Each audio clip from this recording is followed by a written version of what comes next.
CNN이 공개한 한 편의 다큐멘터리가 전 세계 도시계획 전문가들을 경악시켰습니다. 이게 정말 가능한 일인가? 우리가 알던 겨울 도시의 상식을 완전히 뒤엎는 사례다. 뉴욕타임스, 가디언, 르몽드까지 일제히 보도한 놀라운 발견이었어요. 캐나다 북부 출신 극지방 전문가 레베카 카터가 서울에서 목격한 충격적 진실. 영하 35도도 거뜬했던 그녀가 서울의 한강 영하 10도에서 완전히 무너진 이유는 무엇일까요? 하지만 더 놀라운 건 그 다음이었습니다. 개인이 자연과 싸우는 게 아니라 시스템이 자연을 관리한다는 혁신적 발견. 아버지를 북극에서 잃은 딸이 한강에서 찾아낸 치유와 깨달음의 이야기. 전 세계가 주목한 그 다큐멘터리의 전체 스토리를 지금 공개합니다. 잠깐만요. 혹시 지금 어디서 듣고 계신가요? 구독과 좋아요 미리 눌러주시면 건강하고 행복한 기운 듬뿍 받으실 거예요. 저는 레베카 카터입니다. CNN 국제환경기후 다큐멘터리 PD로 일하고 있어요. 39세, 캐나다 밴쿠버 출신입니다. 이번 서울 취재는 제게 특별한 의미가 있었어요. 계약 연장이 걸린 대형 프로젝트였거든요. 주제는 한강 겨울 생태계와 도시 적응 시스템. 하지만 솔직히 말하면 기대하지 않았습니다. 도시가 자연 앞에서 얼마나 취약한지 보여주겠다는 생각이었거든요. 인천공항에 도착했을 때 기온은 영하 7도. 저는 스마트폰으로 날씨를 확인하며 중얼거렸어요. 이 정도면 괜찮네. 제 아버지는 북극항로 개척 연구 프로젝트의 책임 연구원이었습니다. 15년 전 북극 해빙 관측 임무 중 폭풍 사고로 실종되셨어요. 정부는 기후 예측 실패라고 결론지었죠. 아버지는 항상 말씀하셨어요. 인류가 북극을 완전히 이해하면 극복할 수 있다. 하지만 자연은 그분을 데려갔습니다. 그 일 이후 저는 확신하게 됐어요. 자연은 인간의 설계를 비웃는다고. 아무리 완벽한 시스템을 만들어도 결국 한계가 있다고. 서울행 비행기 안에서 저는 생각했어요. 이번에도 마찬가지일 거야. 겨울 앞에서 도시의 한계를 보여주겠어. 호텔에서 하루 쉬고 다음 날 아침 6시. 본격적인 취재를 시작했습니다. 한강 여의도 구간에서 첫 촬영을 하기로 했어요. 서울시 한강생태관리팀의 이준혁 씨가 안내를 맡았습니다. 43세, 차분하면서도 전문가다운 분위기의 분이었어요. 오늘 날씨는 어떤가요? 저는 가벼운 마음으로 물어봤어요. 영하 9도 정도 될 것 같아요. 이준혁 씨가 답했습니다. 바람이 좀 셀 수 있으니 주의하세요. 저는 속으로 웃었어요. 아버지의 딸이 영하 9도를 무서워할 리가 없잖아요. 북극 다큐도 몇 번 제작해봤거든요. 한강변에 도착했을 때는 해가 막 떠오르기 시작했어요. 강 위로는 얇은 안개가 피어오르고 있었습니다. 겨울 철새들이 수면에서 여유롭게 헤엄치고 있었어요. 저기 보이는 새들이 댕기 흰죽지입니다. 이준혁 씨가 설명했습니다. 겨울에만 볼 수 있는 철새죠. 저는 삼각대를 세우고 카메라를 준비했어요. 좋은 앵글이 나올 것 같네요. 그런데 바로 그때였습니다. 갑자기 강 위에서 바람이 몰려왔어요. 순간 숨이 막혔습니다. 이상했어요. 아버지와 함께 북극에서도 느껴보지 못한 종류의 추위였어요. 바람이 뺨을 때리는 게 아니라 몸 전체를 파고들었습니다. 고층 빌딩들 사이로 압축된 바람이 칼처럼 날카로웠어요. 손가락이 순식간에 굳어버렸습니다. 왜 이렇게? 저는 당황했어요. 카메라 조작이 불가능했습니다. 장갑을 끼고 있는데도 감각이 없었어요. 삼각대의 금속 부분이 피부에 달라붙는 것 같았습니다. 체감 온도가 많이 떨어져요. 이준혁 씨가 차분히 말했습니다. 도시풍 때문에 실제보다 훨씬 춥게 느껴지죠. 도시풍이라니. 처음 들어보는 용어였어요. 고층 빌딩들이 바람의 방향을 바꿔서 체감 온도를 더 떨어뜨리는 현상이에요. 이준혁 씨가 설명해줬습니다. 아버지는 이런 걸 예측하셨을까요? 북극의 바람과는 완전히 다른 종류의 추위였어요. 잠깐 쉬어야겠어요. 저는 솔직하게 인정했습니다. 근처 카페로 피했어요. 문을 열자마자 따뜻한 공기가 얼굴을 감쌌습니다. 손가락에 감각이 돌아오면서 아프기까지 했어요. 정말 예상과 달랐어요. 저는 이준혁 씨에게 말했습니다. 외국분들이 많이 놀라시죠? 카페 직원이 웃으며 말했어요. 숫자보다 체감이 더 중요해요. 아메리카노를 주문했는데 정말 뜨거웠어요. 한 모금 마시자 온몸이 녹는 느낌이었습니다. 창밖을 보니 신기한 광경이 펼쳐져 있었어요. 이런 매서운 바람에도 사람들이 태연하게 걸어다니고 있었습니다. 출근하는 직장인들, 조깅하는 시민들, 등교하는 학생들. 지하철이 정시에 지나갔어요. 버스도 정상 운행되고 있었습니다. 아무도 추위 때문에 멈추거나 서두르지 않았어요. 한국 사람들은 이런 날씨에 익숙한가 봐요. 저는 말했어요. 매년 겨울이니까요. 이준혁 씨가 당연하다는 듯 답했습니다. 시스템이 잘 되어 있어서 큰 문제 없이 지낼 수 있어요. 시스템. 그 단어가 마음에 걸렸어요. 아버지도 완벽한 시스템을 믿으셨거든요. 20분 정도 몸을 녹이고 다시 밖으로 나갔어요. 여전히 바람은 매서웠지만 이제는 조금 적응이 됐습니다. 철새들은 그대로 있었어요. 바람이 몰아치는데도 평화롭게 헤엄치고 있었습니다. 마치 이런 환경에 완벽하게 적응한 것 같았어요. 저 새들은 어떻게 견디는 거죠? 저는 궁금해했어요. 적응한 거죠. 이준혁 씨가 답했습니다. 도시가 발달하면서 오히려 겨울나기에 좋은 환경이 됐어요. 정말 신기했어요. 제가 알던 상식과는 정반대였거든요. 도시 개발이 자연에게 해로울 거라고 생각했는데 출근 시간이 되자 더 많은 사람들이 나타났어요. 모두들 두꺼운 패딩과 목도리로 무장하고 있었지만 표정은 여유로웠습니다. 마치 이런 추위가 일상인 것처럼. 정말 놀라워요. 저는 감탄했어요. 이렇게 추운데도 도시가 멈추지 않네요. 겨울을 위해 설계된 도시니까요. 이준혁 씨가 말했습니다. 그 말이 가슴에 꽂혔어요. 아버지는 자연을 정복하려 하셨지만 이곳은 자연과 함께 살아가는 방법을 찾은 것 같았거든요. 첫날 촬영을 마치며 저는 생각했어요. 이건 제가 예상했던 것과 완전히 다른 이야기가 될 것 같다고. 호텔로 돌아가는 지하철 안에서 데이비드 편집장에게서 메시지가 왔어요. 어떤가? 캐나다가 더 춥지 않나? 한 줄로 요약해와. 저는 잠시 멈춰서 생각했어요. 어떻게 설명해야 할까요? 숫자로는 설명할 수 없는 이 느낌을. 아직 첫날이에요. 저는 간단히 답장을 보냈습니다. 더 지켜봐야 할 것 같아요. 하지만 속으로는 이미 느끼고 있었어요. 이 도시가 뭔가 다르다는 것을. 아버지가 추구했던 것과는 완전히 다른 접근법을 가지고 있다는 것을. 창밖으로 서울의 야경이 흘러갔어요. 수많은 불빛들이 겨울밤을 밝히고 있었습니다. 마치 추위 따위는 아랑곳하지 않는다는 듯이. 둘째 날 아침.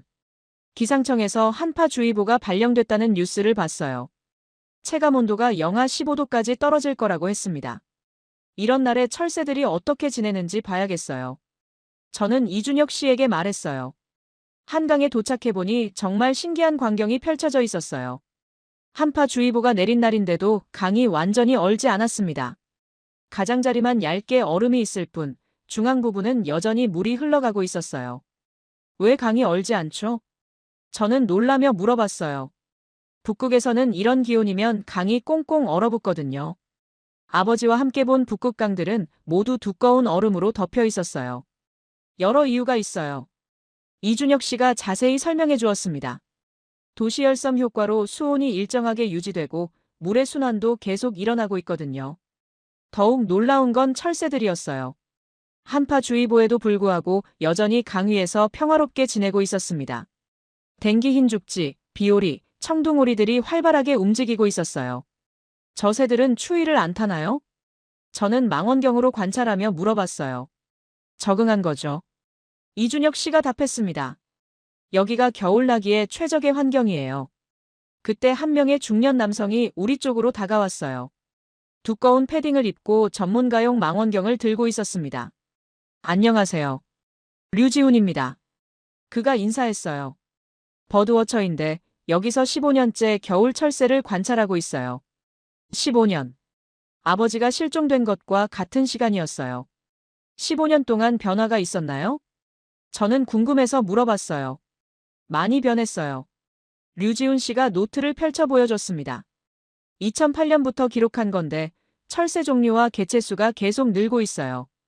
노트에는 정교한 관찰 기록들이 빼곡히 적혀 있었어요. 각 종별 개체수, 서식 패턴, 기온과의 상관관계까지. 정말 과학적인 접근이었습니다. 왜 늘어나는 거죠? 도시가 발달하면서 오히려 생태 환경이 좋아졌어요. 류지훈 씨가 설명했습니다. 수질도 개선됐고 먹이도 풍부해졌어요. 이건 정말 예상 밖이었어요. 제가 알던 상식으로는 도시 개발이 생태계를 파괴한다고 생각했거든요. 구체적으로 어떤 변화가 있었나요? 물고기가 늘어났어요. 류지훈 씨가 답했습니다. 하수처리 시설이 좋아지면서 수질이 개선된 거죠. 그러니까 철새들도 먹이를 구하기 쉬워진 거고요. 망원경으로 강을 자세히 들여다봤어요. 정말 물고기들이 헤엄치는 모습이 보였습니다. 맑은 물속에서 자유롭게 움직이고 있었어요. 도시열도 도움이 돼요. 이준혁 씨가 덧붙였습니다. 건물들에서 나오는 열 때문에 수온이 일정하게 유지되거든요. 그럼 인공적인 환경인 건가요? 자연과 인공의 조화라고 보는 게 맞을 것 같아요. 류지훈 씨가 말했습니다. 도시가 품은 생태계죠. 그 표현이 인상 깊었어요. 도시가 자연을 밀어내는 게 아니라 품는다니. 한 마리 외가리가 강변으로 날아왔어요. 긴 다리로 조심스럽게 물가에 서더니 물고기를 노리기 시작했습니다. 몇 분 후 성공적으로 사냥에 성공했어요. 외가리까지 있다는 건 정말 건강한 생태계라는 증거네요. 저는 감탄했어요. 맞아요. 류지훈 씨가 동의했습니다. 최상위 포식자가 서식한다는 건 먹이사슬 전체가 안정적이라는 뜻이거든요. 저는 아버지를 떠올렸어요. 아버지는 북극을 정복하려 하셨지만 이곳은 자연과 공존하는 방법을 찾았네요. 이런 변화가 어떻게 가능했을까요? 한 번에 이뤄진 게 아니에요. 이준혁 씨가 설명했습니다. 20년에 걸친 장기 계획이었죠. 20년이요? 1990년대부터 시작됐어요. 이준혁 씨가 계속 설명했습니다. 하수처리 시설 개선, 수질 관리, 생태 복원. 모든 게 단계별로 진행됐죠. 정말 대단한 인내심이었어요. 한 세대에 걸친 장기 프로젝트를 중간에 포기하고 싶은 적은 없었나요? 많았을 거예요. 이준혁 씨가 솔직하게 답했습니다. 특히 경제 위기 때는 예산도 삭감되고. 하지만 시민들이 포기하지 않았어요. 시민들. 개인이 아니라 공동체의 의지였던 거네요. 류지훈 씨가 또 다른 기록을 보여줬어요. 2015년부터는 정말 폭발적으로 늘었어요. 철새 종류가 20종에서 35종으로 증가했죠. 왜 2015년부터인가요? 그때부터 본격적인 생태 복원 사업이 시작됐거든요. 이준혁 씨가 답했습니다. 단순히 오염을 줄이는 게 아니라 적극적으로 서식지를 만든 거죠. 정말 과학적이면서도 인내심이 필요한 접근이었어요. 즉석에서 해결하려 하지 않고 시간을 두고 천천히. 지금도 계속 변하고 있나요? 매년 새로운 종들이 발견되고 있어요. 류지훈 씨가 자랑스럽게 말했습니다. 작년에는 흰꼬리수리도 봤어요. 흰꼬리수리까지. 정말 건강한 생태계의 증거였어요. 오후가 되자 더 많은 철새들이 활동하기 시작했어요. 먹이를 찾아 물속으로 머리를 집어넣기도 하고 날개를 정리하기도 했습니다. 추위 따위는 전혀 문제되지 않는 것 같았어요. 정말 신기해요. 저는 말했어요. 이렇게 추운데도 활발하게 활동하네요. 여기가 집이니까요. 류지훈 씨가 말했습니다. 집. 그 단어가 마음에 와닿았어요. 아버지에게 북극은 정복해야 할 땅이었지만 이 새들에게 한강은 집이었던 거네요. 촬영을 마치고 카페로 이동했어요. 류지훈 씨와 이준혁 씨와 함께 따뜻한 차를 마시며 이야기를 나눴습니다.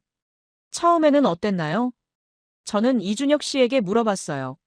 솔직히 회의적이었어요. 이준혁 씨가 답했습니다. 학생 때는 한강 개발을 반대하는 운동을 했거든요. 그런데 지금은 이기는 게 아니라 조정하는 거라는 걸 깨달았어요. 이준혁 씨가 말했습니다. 자연과 도시가 함께 살아가는 방법을 찾는 거죠. 조정. 정복과는 정반대의 개념이었어요. 가장 중요한 건 뭐라고 생각하세요? 시간이요. 류지훈 씨가 답했습니다. 급하게 하려고 하면 실패해요. 자연의 속도에 맞춰야 하거든요. 자연의 속도. 아버지는 그걸 기다려주지 못하셨던 것 같아요. 밖으로 나오니 해가 지기 시작했어요. 한강 위로 붉은 노을이 퍼지고 있었습니다. 철새들은 여전히 평화롭게 떠 있었어요. 내일은 뭘 볼 거예요? 류지훈 씨가 물어봤어요. 도시 시스템을 보려고 해요. 저는 답했습니다. 이 모든 게 어떻게 가능한지. 데이비드 편집장에게서 또 메시지가 왔어요. 철새? 그건 예쁘긴 한데 조회수는 약해. 더 센 장면 없어? 저는 한숨을 쉬었어요. 어떻게 설명해야 할까요? 이 평화로운 공존이 얼마나 대단한 성취인지를. 셋째 날 새벽 5시. 이준혁 씨가 특별한 곳으로 저를 안내했어요. 지하철 2호선 종합관제센터였습니다. 여기서 뭘 하는 거예요? 저는 궁금해서 물어봤어요. 서울의 겨울이 어떻게 움직이는지 보여드릴게요. 이준혁 씨가 답했습니다. 관제센터에 들어가니 거대한 스크린들이 벽을 가득 메우고 있었어요. 실시간으로 모든 지하철 노선의 상황이 표시되고 있었습니다. 여러 명의 직원들이 집중해서 모니터를 지켜보고 있었어요. 안녕하세요. 김세라입니다. 41세 정도로 보이는 여성이 우리를 맞이했어요. 지하철 관제센터 팀장이라고 했습니다. 오늘 폭설 예보가 있어서 비상체제예요. 김세라 팀장이 설명했습니다. 정말 그랬어요. 기상청에서 오전 중에 눈이 5cm 정도 쌓일 거라고 예보했거든요. 눈이 오면 어떻게 되나요? 저는 물어봤어요. 정시 운행을 유지해야죠. 김세라 팀장이 당연하다는 듯 답했습니다. 캐나다에서는 눈이 조금만 와도 지하철이 지연되는 경우가 많거든요. 하지만 여기서는 정시 운행이 당연한 것처럼 이야기하고 있었어요. 어떻게 가능한 건가요? 미리 준비하는 거죠. 김세라 팀장이 큰 스크린을 가리켰습니다. 모든 역의 온도와 습도를 실시간으로 모니터링해요. 정말 놀라웠어요. 화면에는 서울 지하철 전 노선의 온도가 숫자로 표시되고 있었습니다. 모든 역이 18도에서 22도 사이로 유지되고 있었어요. 겨울에는 난방이 가장 중요해요. 김세라 팀장이 설명했습니다. 승객들이 추위에 노출되지 않도록 하는 게 우리 목표예요. 그때 한 직원이 다급하게 보고했어요. 팀장님, 5호선 광화문역에서 온도가 떨어지고 있습니다. 김세라 팀장이 즉시 대응했어요. 난방 출력을 20% 높이고 환기 시스템 조정해 주세요. 몇 분 후 광화문역 온도가 정상으로 돌아왔어요. 정말 빠른 대응이었습니다. 이런 일이 자주 있나요? 겨울에는 매일이에요. 김세라 팀장이 답했습니다. 온도, 습도, 바람까지 모든 걸 실시간으로 조정해야 하거든요. 오전 7시가 되자 출근 시간이 시작됐어요. 스크린에는 각 노선의 승객 밀도가 실시간으로 표시되고 있었습니다. 정말 과학적인 관리였어요. 배차 간격도 날씨에 따라 조정하나요? 당연하죠. 김세라 팀장이 답했습니다. 눈이나 비가 오면 승객이 더 많아져요. 그래서 평소보다 열차를 더 자주 보내죠. 정말 치밀한 시스템이었어요. 개인이 추위와 싸우는 게 아니라 도시 전체가 시민들을 보호하는 거였어요. 가장 어려운 상황은 언제인가요? 폭설과 한파가 동시에 올 때요. 김세라 팀장이 답했습니다. 하지만 그래도 정시 운행을 유지해야 해요. 왜 그렇게 정시에 집착하시나요? 김세라 팀장이 잠시 진지한 표정이 되었어요. 정시는 편의가 아니라 생명이에요. 시민들이 우리를 믿고 일상을 계획하거든요. 그 말이 가슴에 꽂혔어요. 신뢰. 시스템에 대한 절대적 신뢰 말이에요. 실제로 정시율이 어떻게 되나요? 99.2%예요. 김세라 팀장이 자랑스럽게 말했습니다. 세계 최고 수준이죠. 정말 놀라운 수치였어요. 캐나다 토론토의 지하철 정시율이 95% 정도인데 그것도 여름 기준이었거든요. 오전 8시. 본격적인 눈이 내리기 시작했어요. 하지만 관제센터는 더욱 바빠졌습니다. 지상구간 제설 작업 시작하세요. 김세라 팀장이 지시했어요. 환승역 보온 시설 점검 완료했습니다. 다른 직원이 보고했어요. 2호선 차량 내부 온도 정상입니다. 또 다른 직원이 확인했어요. 모든 게 실시간으로 조정되고 있었어요. 마치 거대한 오케스트라를 지휘하는 것 같았습니다. 정말 대단하시네요. 저는 감탄했어요. 당연한 일을 하는 거예요. 김세라 팀장이 겸손하게 말했습니다. 시민들이 추위에 떨지 않고 이동할 수 있게 하는 게 우리 일이거든요. 오전 10시. 눈이 본격적으로 내리고 있었는데도 모든 노선이 정시 운행되고 있었어요. 승객들도 평소와 다르지 않게 지하철을 이용하고 있었습니다. 환승 시스템도 정말 잘 되어 있네요. 저는 말했어요. 겨울을 고려해서 설계했거든요. 김세라 팀장이 설명했습니다. 환승할 때 밖으로 나가지 않아도 되게. 정말 그랬어요. 대부분의 환승역이 실내로 연결되어 있었어요. 승객들이 추위에 노출되지 않게 하는 배려였습니다. 이런 시스템은 언제부터 만들어진 건가요? 1980년대부터 단계적으로 구축됐어요. 김세라 팀장이 답했습니다. 겨울을 전제로 한 도시 설계의 결과죠. 겨울을 전제로 한 설계. 아버지의 북극 프로젝트와는 완전히 다른 접근이었어요. 점심시간이 되어 관제센터를 나왔어요. 밖은 여전히 눈이 내리고 있었지만 지하철역은 따뜻했습니다. 승객들도 전혀 불편해하지 않고 있었어요. 정말 인상적이에요. 저는 김세라 팀장에게 말했어요. 우리는 자연을 막지 않아요. 김세라 팀장이 말했습니다. 일정에 맞춰 흐르게 할 뿐이죠. 흐르게 한다. 막는 게 아니라 흐르게 한다니. 아버지의 항로 개척과는 정반대 철학이었어요. 데이비드 편집장에게서 또 메시지가 왔어요. 근데 그거 북미에서도 하잖아. 서울만의 것이 뭔데? 저는 잠시 생각했어요. 어떻게 설명해야 할까요? 단순히 기술의 문제가 아니라 철학의 차이라는 걸. 지하철을 타고 이동하면서 주변을 관찰했어요. 눈이 오는 날인데도 모든 승객이 여유로웠습니다. 지연될 거라는 걱정도 없어 보였어요. 이게 바로 신뢰구나. 저는 중얼거렸어요. 시스템에 대한 절대적 신뢰. 그 신뢰가 있기 때문에 사람들이 추위를 두려워하지 않는 거였어요. 그날 밤 12시. 저는 특별한 취재를 하기로 했어요. 서울의 심야 시간대가 어떻게 돌아가는지 보고 싶었거든요. 이준혁 씨가 소개해준 사람은 박태준이라는 29세 배달 라이더였어요. 특이한 점은 그가 캐나다 캘거리에서 워킹홀리데이 경험이 있다는 거였습니다. 안녕하세요. 박태준입니다. 그가 배달 오토바이 옆에서 인사했어요. 캐나다에서 2년 살았어요. 오, 그럼 비교가 가능하겠네요. 저는 반가웠어요. 캐나다 겨울과 서울 겨울, 어떻게 다른가요? 완전히 달라요. 태준이 헬멧을 쓰며 답했습니다. 캐나다는 폭설이면 그냥 멈춰요. 서울은 안 멈춰요. 대신 준비해둡니다. 정말 흥미로운 관찰이었어요. 현지에서 살아본 한국인의 시각이니까 더 신빙성이 있었거든요. 구체적으로 뭐가 다른가요? 캘거리에서는 눈이 30cm만 와도 배달이 중단돼요. 태준이 설명했습니다. 도로도 막히고 가게들도 문 닫고. 하지만 여기서는 이런 날에도 배달 주문이 들어와요. 밤 12시가 넘었는데도 그의 스마트폰에는 배달 주문이 계속 뜨고 있었어요. 치킨, 라면, 떡볶이, 심지어 아이스크림까지. 이 시간에도 주문이 이렇게 많이 들어오나요? 저는 놀랐어요. 새벽 2시까지는 바빠요. 태준이 답했습니다. 야근하는 사람들, 술 마시고 집에 온 사람들, 밤새는 학생들. 첫 번째 배달지는 강남의 한 오피스텔이었어요. 야근 중인 직장인이 주문한 치킨이었습니다. 이런 날씨에도 배달을 시켜 먹는군요. 저는 중얼거렸어요. 당연하죠. 태준이 말했습니다. 집에 음식이 없으면 굶어야 하는데 배달이 있으니까 편리하죠. 영하 8도의 추위에도 태준은 능숙하게 오토바이를 운전했어요. 길도 잘 알고 있었고 빠른 시간 안에 배달을 완료했습니다. 겨울 배달이 힘들지 않나요? 처음엔 힘들었어요. 태준이 솔직하게 답했습니다. 하지만 시스템이 잘 되어 있어서 적응했어요. 어떤 시스템이요? 도로 제설이 빨라요. 태준이 설명했습니다. 눈이 와도 주요 도로는 금세 치워지거든요.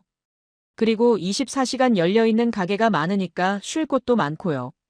정말 그랬어요. 새벽 1시인데도 편의점마다 불이 켜져 있었고 카페들도 열려 있었어요. 태준 같은 야간 근무자들을 위한 인프라가 완벽했습니다. 캐나다와 가장 큰 차이점은 뭐예요? 거기서는 겨울이면 도시가 일찍 잠들어요. 태준이 답했습니다. 오후 6시면 대부분 가게가 문 닫고. 하지만 여기서는 밤에도 계속 돌아가죠. 두 번째 배달지는 대학가 근처 고시원이었어요. 수험생이 주문한 라면과 김밥이었습니다. 이런 곳까지 배달이 되는군요. 저는 감탄했어요. 어디든 가야죠. 태준이 웃으며 말했습니다. 사람이 사는 곳이면 배달해드려야 하니까. 정말 대단한 서비스 정신이었어요. 추운 겨울밤에도 포기하지 않는 마음가짐. 세 번째 배달은 24시간 편의점에서 픽업하는 거였어요. 편의점에서 조리한 음식을 고객에게 배달하는 시스템이었습니다. 편의점에서도 배달을 하나요? 네, 24시간 가능해요. 편의점 직원이 설명했습니다. 도시락, 삼각김밥, 컵라면까지. 정말 촘촘한 네트워크였어요. 언제 어디서든 음식을 구할 수 있는 시스템. 이런 게 언제부터 가능했나요? 스마트폰이 보급되면서부터요. 태준이 답했습니다. 2010년대 초반부터 본격화됐죠. 새벽 1시 30분. 마지막 배달을 마치고 태준과 함께 24시간 식당에서 따뜻한 국물을 마셨어요. 정말 고생 많으시네요. 저는 말했어요. 이게 일상이에요. 태준이 답했습니다. 그리고 이 일을 통해 도시가 어떻게 돌아가는지 알게 됐어요. 어떤 걸 알게 됐나요? 사람들이 포기하지 않는다는 거요. 태준이 진지하게 말했습니다. 추워도 일하고 늦어도 주문하고 밤늦어도 기다려주고. 그 말이 깊이 와닿았어요. 개인의 의지가 아니라 사회 전체의 합의 같은 거였어요. 캐나다에서는 이런 문화가 없었나요? 추우면 그냥 집에 있어요. 태준이 웃으며 말했습니다. 일찍 퇴근하고 일찍 자고 봄까지 기다리죠. 하지만 여기서는 겨울에도 삶이 계속 돌아가요. 정말 다른 철학이었어요. 추위를 피하는 것과 추위 속에서도 살아가는 것. 새벽 2시. 태준의 하루 일과가 끝났어요. 하지만 도시는 여전히 살아있었습니다. 심야버스가 정시에 지나갔고 택시들이 승객을 태우고 다녔어요. 24시간 편의점에는 야간 근무자들이 들러서 물건을 사고 있었습니다. 정말 신기해요. 저는 감탄했어요. 이 시간에도 도시가 멈추지 않네요. 그게 서울이에요. 태준이 자랑스럽게 말했습니다. 언제든 뭔가 할 수 있는 도시. 지하철 막차를 타고 호텔로 돌아가면서 생각했어요. 아버지는 북극을 정복하려 하셨지만 이 도시는 겨울과 함께 사는 법을 터득했네요. 데이비드 편집장에게서 메시지가 왔어요. 감동은 있는데 한국만 가능한 이유를 더 보여줘. 저는 답장을 보냈어요. 시스템이 사람을 포기하지 않아요. 사람도 시스템을 포기하지 않고요. 그게 바로 핵심이었어요. 상호 신뢰에 기반한 24시간 도시. 넷째 날 아침. 기상청에서 한파 경보가 발령됐어요. 체감온도 영하 20도까지 떨어질 거라고 했습니다. 오늘은 취재를 쉬는 게 어떨까요? 이준혁 씨가 걱정스럽게 말했어요. 아니에요. 이런 날일수록 더 중요해요. 저는 고집했습니다. 극한 상황에서 어떻게 대응하는지 봐야 하거든요. 하지만 솔직히 불안했어요. 아버지가 실종된 날도 이런 극한 기후였거든요. 한강에 도착하자마자 강풍이 몰아쳤어요. 정말 살을 애는 듯한 바람이었습니다. 체감온도가 영하 20도라는 게 실감났어요. 정말 춥네요. 저는 떨리는 목소리로 말했어요. 카메라를 설치하려고 했지만 손가락이 말을 듣지 않았어요. 장갑을 끼고 있는데도 감각이 없었습니다. 삼각대 금속 부분을 만지자 피부가 달라붙는 것 같았어요. 레베카 씨, 괜찮아요? 이준혁 씨가 걱정스럽게 물어봤어요. 괜찮아요. 저는 억지로 웃었지만 실제로는 공포가 밀려오고 있었어요. 15년 전 그날이 떠올랐습니다. 아버지가 북극 관측 임무를 떠나기 전 마지막 통화. 레베카야, 아빠가 북극 항로를 개척하면 세상이 바뀔 거야. 인류가 자연을 완전히 이해하게 되는 거지. 하지만 그날 밤 폭풍이 왔어요. 아버지는 준비된 시스템을 믿었지만 자연은 그보다 강했습니다. 레베카 씨. 이준혁 씨의 목소리가 들렸어요. 손에서 피가 나고 있어요. 정신을 차리고 보니 손가락에서 피가 나고 있었어요. 극한 추위 때문에 피부가 갈라진 거였습니다. 촬영 중단해야겠어요. 이준혁 씨가 단호하게 말했어요. 이건 위험해요. 아니에요. 계속해야 해요. 저는 버텼지만 몸이 떨리고 있었어요. 그런데 신기한 건 한강의 철새들이었어요. 이런 극한 추위에도 오히려 더 활발하게 움직이고 있었습니다. 먹이를 찾아 물속으로 머리를 집어넣고 있었어요. 왜 저 새들은 괜찮은 거죠? 저는 중얼거렸어요. 적응했으니까요. 이준혁 씨가 답했습니다. 이 환경에서 살아가는 법을 아니까요. 적응. 아버지는 자연에 적응하려 하지 않으셨어요. 정복하려 하셨죠. 레베카 씨, 정말 위험해요. 이준혁 씨가 다시 말했어요. 철수 타이밍도 시스템의 일부예요. 철수 타이밍도 시스템의 일부. 그 말이 가슴에 꽂혔어요. 아버지는 끝까지 버티려 하셨어요. 포기하면 안 된다. 자연을 이겨내야 한다고 하셨거든요. 하지만 그게 실수였던 것 같아요. 알겠어요. 저는 마침내 포기했습니다. 철수하죠. 근처 카페로 피했어요. 따뜻한 공간에 들어가자 온몸이 녹기 시작했습니다. 손가락의 상처도 확인할 수 있었어요. 많이 다치지 않았나요? 이준혁 씨가 걱정했어요. 괜찮아요. 저는 답했지만 마음은 괜찮지 않았어요. 창밖으로는 여전히 강풍이 불고 있었어요. 하지만 철새들은 그대로 있었습니다. 심지어 더 활발하게 움직이고 있었어요. 왜 자연이 아니라 내가 흔들리는 거죠? 저는 자조적으로 말했어요. 적응의 차이예요. 이준혁 씨가 조용히 답했습니다. 저 새들은 이 환경에 맞춰 진화했어요. 하지만 인간은 환경에 맞춰 시스템을 만들었죠. 시스템.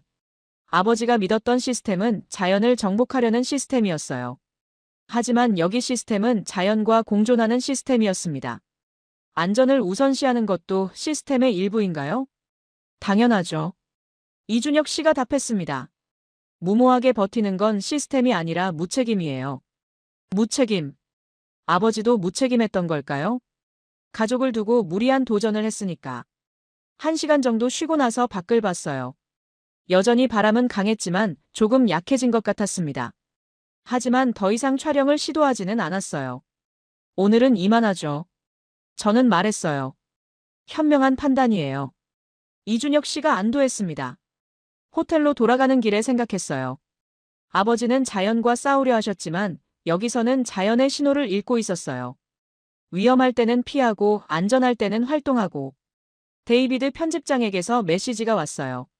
촬영 못하면 프로젝트 끝이야. 너 지금 흔들리는 거 알아? 저는 답장을 보냈어요. 흔들리는 게 아니라 배우고 있어요. 자연과 싸우지 않는 법을.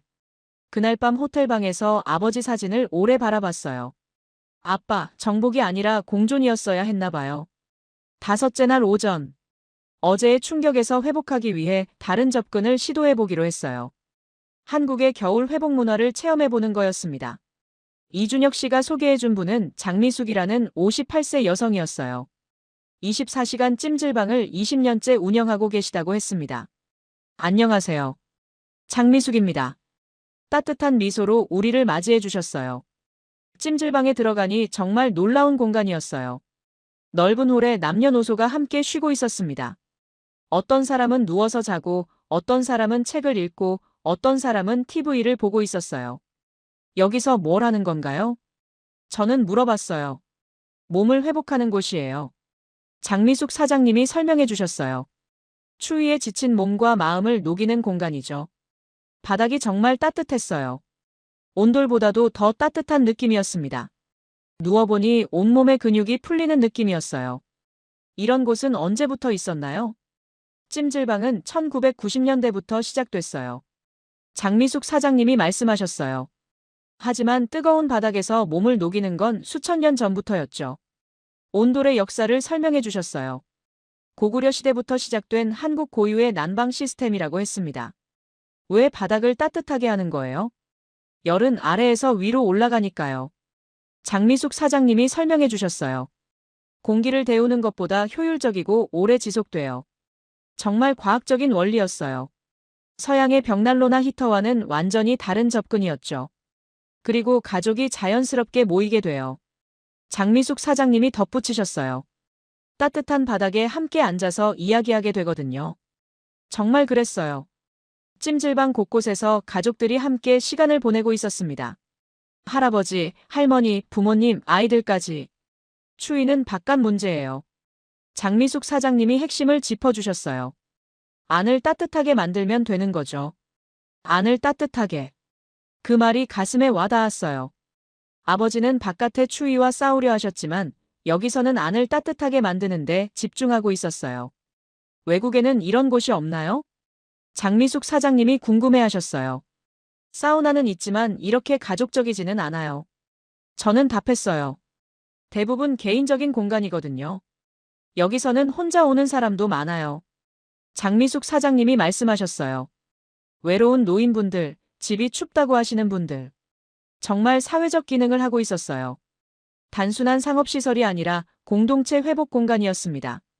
옆에 누워 계신 할머니가 말을 걸어주셨어요. 외국에서 오셨어요? 네, 캐나다에서 왔어요. 어머, 거기 더 춥지 않아요? 할머니가 놀라셨어요. 숫자로는 더 춥죠. 저는 답했어요. 하지만 이런 따뜻한 공간은 없어요. 우리는 추위를 이기는 방법을 알아요. 할머니가 자랑스럽게 말씀하셨어요. 바깥이 아무리 추워도 안이 따뜻하면 괜찮거든요. 그 옆에서 20대 청년이 스마트폰을 보며 쉬고 있었어요. 대학생 같아 보였습니다. 여기 자주 와요? 제가 물어봤어요. 고시원이 추워서 자주 와요. 청년이 답했어요. 여기서 공부도 하고 쉬기도 하고. 정말 다양한 사람들이 이용하고 있었어요.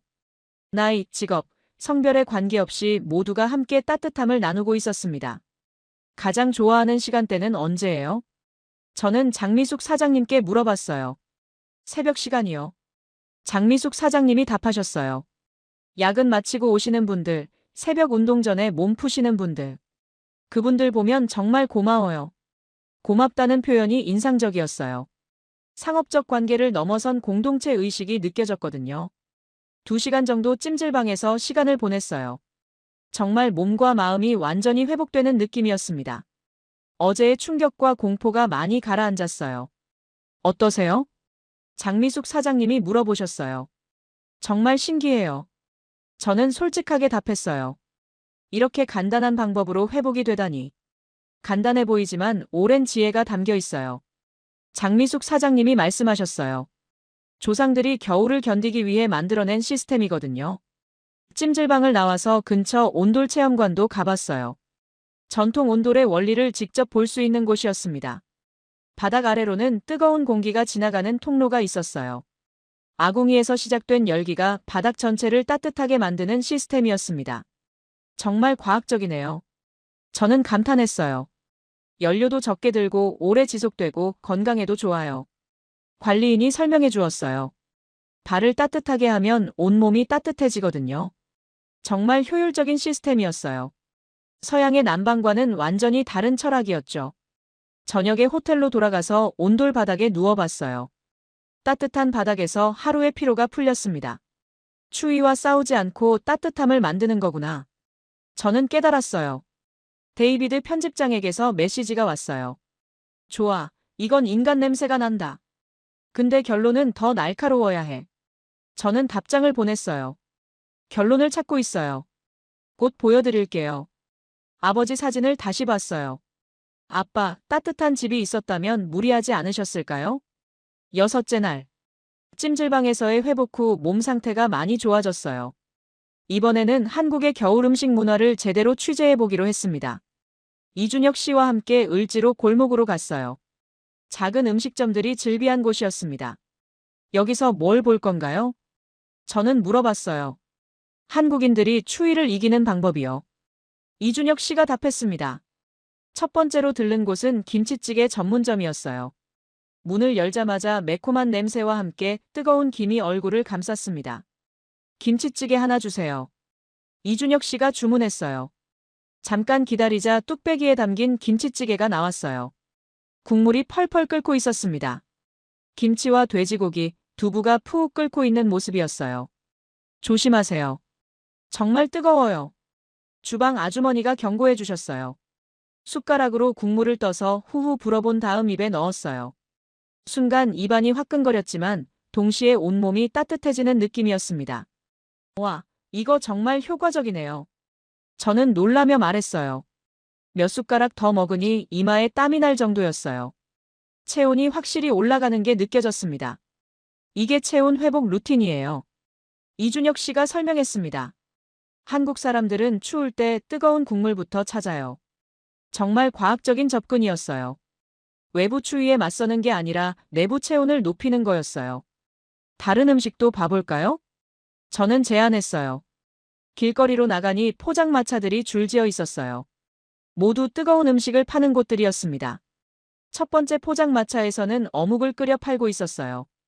큰 냄비에서 어묵이 펄펄 끓고 있었고 뜨거운 국물에서 김이 모락모락 피어오르고 있었습니다. 한 그릇 주세요. 저는 주문했어요. 어묵 한 그릇을 받아들고 국물을 마셔봤어요.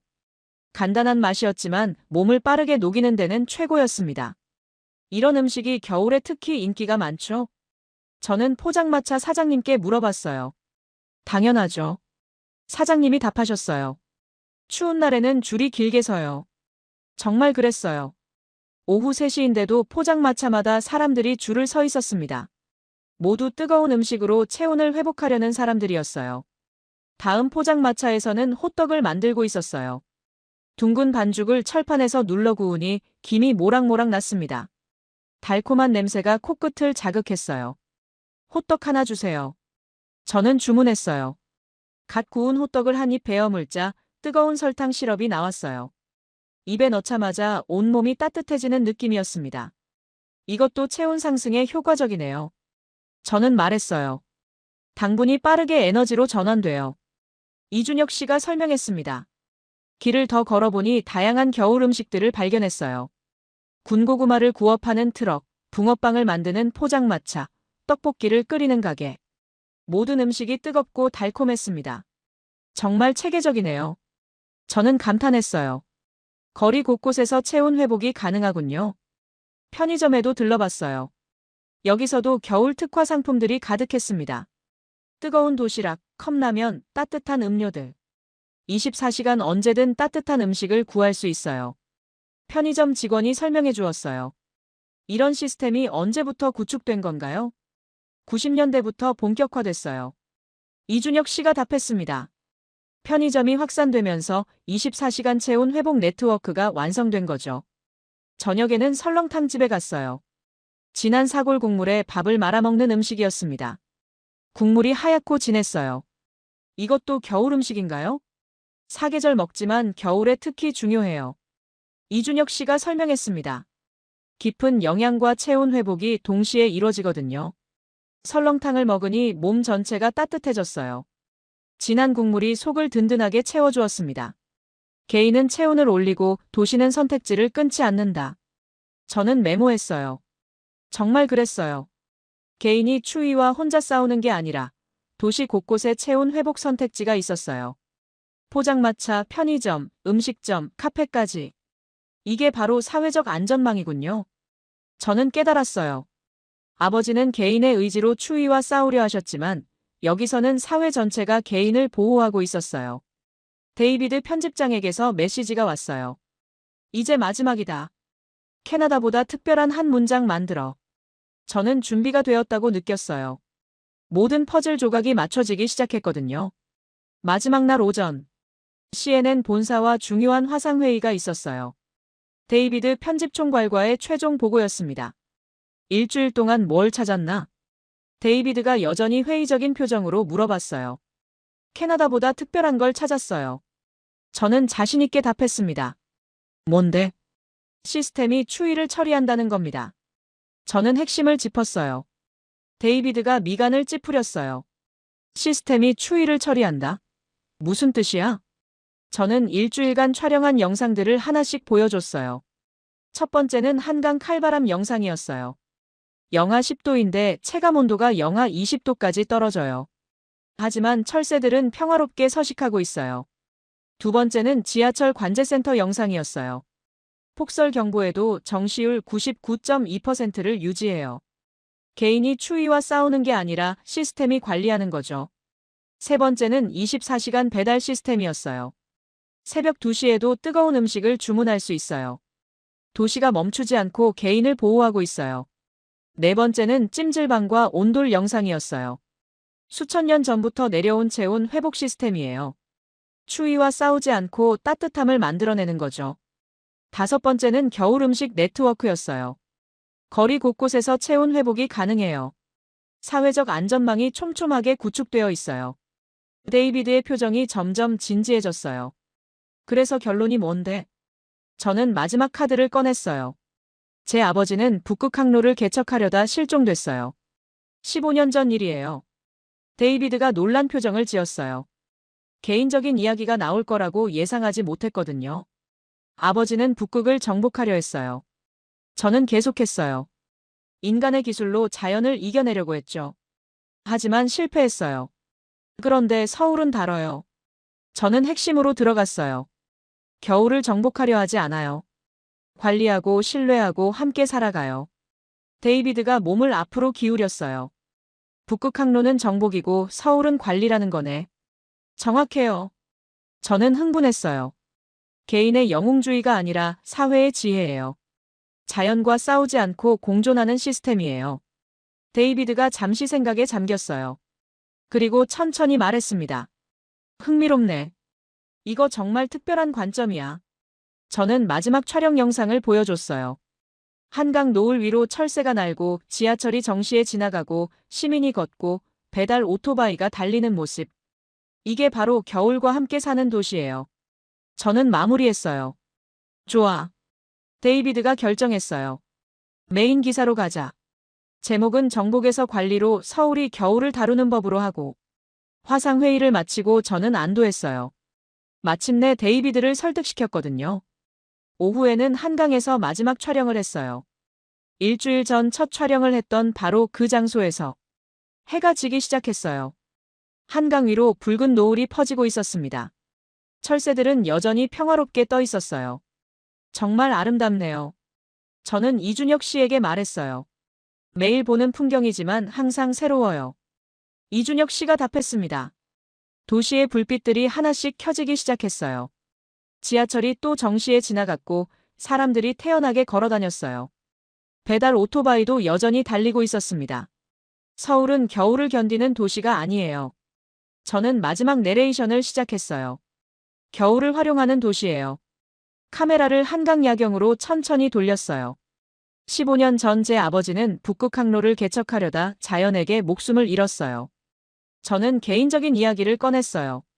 아버지는 자연을 정복하려 했지만 서울은 자연과 공존하는 법을 선택했어요. 철새들이 조용히 날아가는 모습을 담았어요. 이 도시는 겨울을 적으로 보지 않아요. 저는 계속했어요. 동반자로 받아들이고 함께 살아가는 방법을 만들어냈어요. 마지막 장면은 한강 위로 흘러가는 도시의 불빛들이었어요. 북극 항로는 개척의 꿈이었지만 한강은 공존의 현실이에요. 저는 마무리했어요. 아버지가 찾지 못한 답을 여기서 찾았습니다. 촬영을 마치고 장비를 정리했어요. 일주일간의 여정이 정말 끝난 거였습니다. 많이 배우셨나요? 이준혁 씨가 물어봤어요. 인생이 바뀔 정도로요. 저는 진심으로 답했어요. 호텔로 돌아가서 아버지 사진을 마지막으로 봤어요. 아빠, 이제 이해해요. 정복이 아니라 공존이었어야 했다는 걸. 내일 아침 비행기로 캐나다에 돌아갑니다. 하지만 이곳에서 배운 건 평생 잊지 못할 거예요. 창밖으로 서울의 야경이 반짝이고 있었어요. 겨울 속에서도 멈추지 않는 도시. 자연과 함께 숨 쉬는 사람들. 이 모든 것이 제게는 새로운 시작이었습니다.